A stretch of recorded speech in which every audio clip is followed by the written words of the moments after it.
স্বাধীনতার ৫৪ বছর পরও মুক্তিযুদ্ধের লক্ষ্য অর্জিত হয়নি বলে মন্তব্য করেন বিএনপির স্থায়ী কমিটির সদস্য ডক্টর আব্দুল মঈন খান।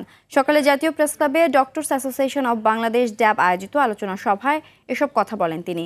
মঈন খান বলেন, দিবসের রাজনীতি থেকে বেরিয়ে মানুষের অধিকার প্রতিষ্ঠার রাজনীতি করতে হবে।